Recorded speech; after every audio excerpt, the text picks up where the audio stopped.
Trails and routes are increasingly ubiquitous features within the tourism landscape, and although their role and usefulness as applied tourism products has been analyzed, they remain under-theorized within the academic literature. This practice addresses this gap by exploring the role of trails within the socio-cultural construction of space.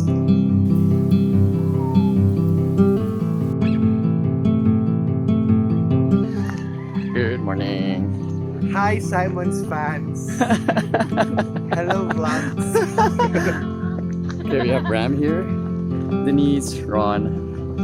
Right now we're back in Santorini. It's been a while. It's been years, and it's Mount Kaysuob. That's the name. That's the name, Mount Kaysuob. Yes, and documenting it.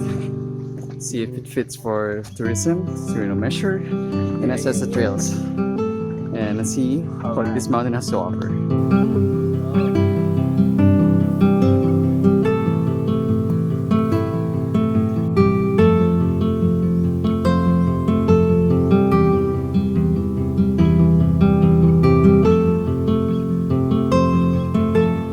Morning. We have Nate and Coleen here. First assault. Still warming up. Para kami nag-yossi, but we don't smoke. That's how it is.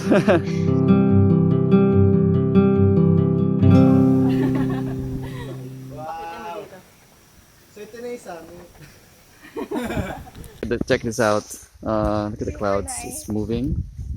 It's starting to evaporate because change of temperature, but the animation is just breathtaking. You're breathtaking. As we keep addressing these observations, ecotourism creates jobs, prevents environmental exploitation. However, we as visitors should also share the values the industry tried to point out. There's Kuya chopping more plants so they can create paths. A little sacrifice in order to make other people appreciate what's on the trail, what's in the forest, or what's in the mountains. So we're doing this to create more jobs and to prevent people from deforestation. 779 meters above sea level. Just reached the summit of Mount Kaysuob. Everyone's here. Yeah. It's pretty hot now. Yes. That's Ortigas. In contrast to what we had earlier. But everything's good. Now it's time to go down. Do not litter. Do not kill wildlife. Do not make noise. Respect the locals.